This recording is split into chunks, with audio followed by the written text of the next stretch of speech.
નમસ્કાર, Gujarat opinion news ચેનલમાં હું છું આપની સાથે રોશની ઠાકોર। સમાચારોની વાત કરીએ તો ખેરગામના આછવણી ગામ ખાતે આવેલા સુપ્રસિદ્ધ પ્રગટ પ્રગટેશ્વર મંદિર ખાતે ગુરુ પૂર્ણિમાના વિવિધ ધાર્મિક કાર્યક્રમો તેમજ ભવ્ય ઉજવણી માટે તડામાર તૈયારીઓ શરૂ કરી દેવામાં આવી છે। ખેરગામ તાલુકાના આછવણી ગામ ખાતે આવેલું સુપ્રસિદ્ધ પ્રગટેશ્વર મહાદેવ મંદિર ખાતે ગુજરાત તેમજ મહારાષ્ટ્ર, રાજસ્થાન, મધ્યપ્રદેશના શિવ ભક્તો માટે આસ્થા જોડાયેલી છે। મંદિરે વિવિધ ધાર્મિક કાર્યક્રમો કરવામાં આવતા હોય છે। ગુરુ પૂર્ણિમાની ઉજવણી દર વર્ષે ભક્તિમય વાતાવરણમાં કરવામાં આવતી હોય છે, ત્યારે આ વર્ષે પણ ગુરુ પૂર્ણિમાની ઉજવણી કરવા માટેની તડામાર તૈયારીઓ કરવામાં આવી રહી છે। ગુરુ પૂર્ણિમાના દિવસે વિધવા બહેનો અને વિધુર ભાઈઓને ધર્માચાર્ય પ્રભુદાદા દ્વારા છત્રીઓની વિતરણ કરવામાં આવશે। સાથે જ વિવિધ કાર્યક્રમો સાથે શિવ ભક્તોના બાળકો માટે પણ ગુરુ પૂર્ણિમાના અંગે નિબંધ સ્પર્ધા પણ યોજાશે, જે અંગેની પ્રગટેશ્વર મહાદેવ મંદિરે તૈયારીઓ કરવામાં આવી રહી છે। આ ભારત ભૂમિની અંદર યુગોથી ગુરુ પૂર્ણિમાનો મહોત્સવ ચાલતો આવેલો છે।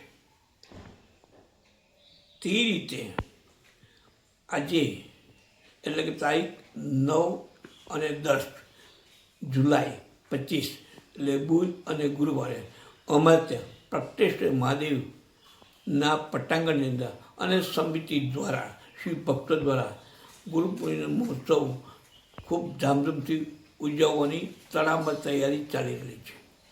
અને ગુરુ પૂર્ણિમાનો ઉત્સવના પહેલા દિવસે એટલે કે 9 તારીખે સવારે અહીં ધ્વજારોપણ વિધિ કરવામાં આવશે। વળી બાળકોમાં સુસંસ્કારનું સિંચન થાય, ધાર્મિકતા અલોપ ન થઈ જાય એટલા માટે અમે આ વખતે ગુરુ પૂર્ણિમાના આગલા દિવસે નાના બાળકો એટલે કે 10, 15થી 20, 25, 50 સુધીના લોકો પાસે નિબંધ સ્પર્ધા ગુરુ પૂર્ણિમાના વિશે રાખવામાં આવેલો છે। એનો નિર્ણાયકો પણ રહેશે અને યોગ્ય 1 થી 3 નંબરની અંદર સંપૂર્ણ સારી રીતે ઇનામ આપવામાં આવશે। અને ત્યાં પછી અહીં બહેનો દ્વારા ભજન કીર્તનની ભજન સંધ્યા રાખવામાં આવેલી છે। અને બપોરે મહાપ્રસાદનું આયોજન છે।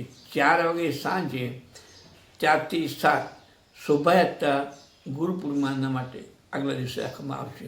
બીજે દિવસે તારીખ 10ની સવારે મળશે 5 વાગે પ્રગટેશ્વર મહાદેવને રુદ્રાભિષેક કરવામાં આવશે। અને સાંજે એટલે સવારે 7 વાગે લઘુ યજ્ઞ ગુરુ પૂર્ણિમા નિમિત્તે કરવામાં આવશે। અને એ ગુરુ પૂર્ણિમાના લગ્ન પછી અહીં દીપ પ્રાગટ્ય પાછું કરવામાં આવશે। દીપ પ્રાગટ્ય કરી પછી અમે ગરબા અને રાસ રાખવામાં આવશે। ત્યાર પછી અહીં ગુરુનું પૂજન, ગુરુનું પ્રવચન અને મહાપ્રસાદ, અને ત્યાર પછી વિધવા બહેનોને છત્રીનું સ્વામીના અનુ પ્રમાણે છત્રીનું દાન અહીં કરવામાં આવશે। છત્રી અહીં આવી પણ ગયેલી છે, લગભગ 400 ઉપર છત્રીઓ આવેલી છે, અને એનો વિધવા બહેનોને 60% અને વિધુર ભાઈઓને પણ અમે આપવાના છીએ। આ રીતે ગુરુ પૂર્ણિમાનો ઉત્સવ અમે ઉજવી રહ્યો છે। વળી અમે તો વૃક્ષારોપણની વિધિ એટલે ઝાડવા, બીજેના ઝાડ દરેક મોટાભાગના વ્યક્તિઓને આપવાના અને ઘરે ઉછેર કરવાનો છે। એ રીતે ગુરુ પૂર્ણિમાનો ઉત્સવ જબરજસ્ત ઉજવાશે। ગુરુ પૂર્ણિમા કેમ ઉજવાય છે અને એનું મહત્વ શું છે, લોકોને શું સંદેશ હતો? ગુરુ પૂર્ણિમાનું મહત્વ ગુરુ પ્રત્યેનો પ્રેમ, ભાવ અને આદર, વડીલો પ્રત્યે પ્રેમ, ભાવ અને આદર, સમાજ પ્રત્યે પ્રેમ, ભાવ અને આદર, અને રાષ્ટ્ર પ્રત્યે પ્રેમ, ભાવ અને આદરનું એ શિક્ષણ બોધ આપે છે। અને ગુરુ પ્રત્યેની ભાવનાના કારણે એકબીજા પ્રત્યે પ્રેમ ભાવથી રહે અને વિગ્રહ વિના નહીં કરે અને સત્કર્મ કરે એવો અમારો ધ્યેય છે।